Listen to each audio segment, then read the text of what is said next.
नमस्कार, जय हिंद दोस्तों। मैं प्रखर मिश्रा आप सभी का प्रखर मिश्रा ऑफिशियल चैनल पे हार्दिक स्वागत अभिनंदन करता हूं। मैं प्रखर मिश्रा आज आप सभी के लिए आर्ट का बहुत ही पार्ट 2 लेकर आया हूं, जो कि प्राविधिक कला है। आइए प्राविधिक कला को देखते हैं और समझते हैं प्राविधिक कला होता क्या है। जो भी बच्चे नए हैं चैनल पे वो सब्सक्राइब कर लें, बेल आइकन को ऑन कर दीजिए, जिससे मेरी आने वाली वीडियो आप सबके यूट्यूब पर पहुँच जाए। जो जितने बच्चे हैं जितना हो सके उतना शेयर कीजिए। मैं प्रखर मिश्रा आप सबके लिए देखिए पहला क्वेश्चन क्या है। किसी आयत की दो संलग्न भुजाओं की मध्य कोण होता है।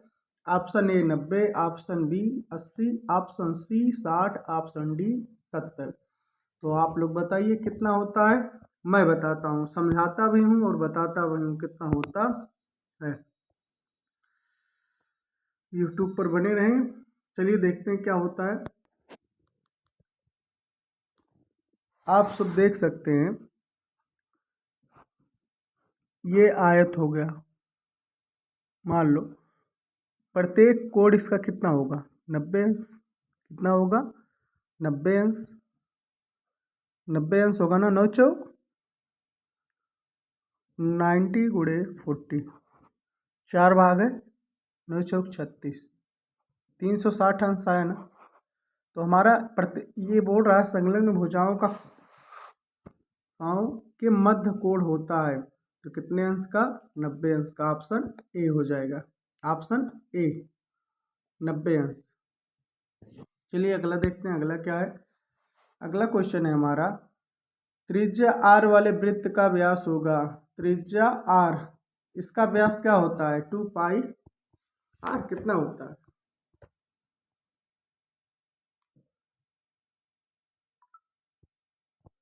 एक वृत्त का व्यास मतलब डी कितना होता है डी। इसका हो जाएगा ऑप्शन, देख सकते हैं त्रिज्या आर वाले वृत्त की क्या है।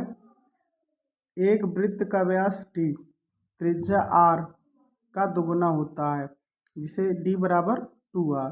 2r कहाँ ऑप्शन में दिख रहा है। ऑप्शन में 2r कहाँ दिख रहा है। ये डी, ऑप्शन डी हो जाएगा। एक डे का मीटर में कितने डेसीमीटर होते हैं। तो एक डे का मीटर में 100 डेसीमीटर होते हैं। ऑप्शन डी हो जाएगा। वृत्त का आकार कैसे होता है। आप सभी में से देख सकते हैं वृत्त का आकार। इस बहुत इजी क्वेश्चन, ऑप्शन बी हो जाएगा। अगला देखते हैं। संपूर्ण कोण होता है। संपूर्ण कोण होता है। आप सब देख सकते हैं यूट्यूब पर बने रहें और जो भी बच्चा देख रहा है चैनल को सब्सक्राइब कर दे। ये संपूर्ण कोण होता है, ये कैसे होता है देखते हैं। संपूर्ण कोण होता है, आप सब देख सकते हैं। मैं प्रखर मिश्रा आप सबको बता सकता हूँ। संपूर्ण कोण ऑप्शन ए 360। क्यों संपूर्ण कोण उसे कहते हैं जिसे पूरा वृत्त बने। पूरा वृत्त बनता है। पूरा वृत्त कितने का बनता है 360 अंश का। 360 अंश हमारा ऑप्शन ए हो जाएगा। चलिए अगला देखते हैं। वर्ग का प्रत्येक कोण कितने अंश का होता है। वर्ग का प्रत्येक कोण बहुत ईजी है, 90 अंश का। ऑप्शन ए हो जाएगा। 90 अंश का होता है क्योंकि वर्ग एक चतुर्भुज होता है जिसकी चारों भुजाएं बराबर होती है और चारों कोण समकोण होता है। इसके चारों कोण समकोण, और समकोण कितना होता है 90 अंश का होता है। ये हो जाएगा ऑप्शन ए। अगला देखते हैं। 7वां प्रश्न क्या है। 1 मीटर में कितने सेंटीमीटर होते हैं। बहुत इजी, 1 मीटर में 100 सेंटीमीटर होते हैं। कैसे होते हैं आप सब जान सकते हैं। मीटर और सेंटीमीटर लंबाई मापने की इकाई को इकाइयां हैं। 1 मीटर में 100 सेंटीमीटर होते हैं। रेखा किसे कहते हैं। आप देख सकते गणित में एक रेखा बिंदुओं का एक अनंत सेट है जो दोनों दिशाओं में अनिश्चित काल तक फैली होती है। यह बिंदुओं के बीच की दूरी से अलग होता है, जो एक रेखाखंड होता है।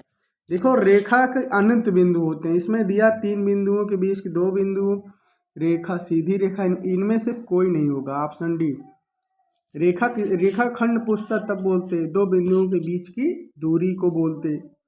1 डेसीमीटर में कितने सेंटीमीटर होते हैं? 1 डेसीमीटर में 10 कितना 10 मीटर हो सेंटीमीटर होते। 1 डेसीमीटर में 10 सेंटीमीटर। Option B. 10वां देख सकते हैं, एक वृत्त में एक कोण 120 अंश का है तो दूसरा कोण होगा, एक वृत्त में कितने अंश का है? 120 अंश का, तो अगला होगा। तो देख सकते हैं, तो मैंने बोला था वृत्त जो होता है, क्या वृत्त वृत्त कितना होता है? 360 अंश का। कितने अंश का? 360 अंश का। तो ये बोला क्या है कि एक वृत्त में अगर एक कितना है 120 अंश का, तो दूसरा क्या होगा? दूसरा बोल रहा, तो दे इसको घटा दीजिए, 360 अंश से 120 घटा देंगे तो कितना आएगा? 240। ये हमारा आंसर हो जाएगा। ठीक, इसमें दिख रहा है 240 कहीं दिख रहा है कि नहीं? ऑप्शन ए, ऑप्शन ए हो जाएगा 240। अगला नेक्स्ट देखते हैं, 11वां प्रश्न क्या है? 11वां प्रश्न क्या है? 11वां प्रश्न है 180 अंश के कोण को क्या कहते हैं? 180 अंश के कोण को सरल कोण या ऋजु कोण कहते हैं।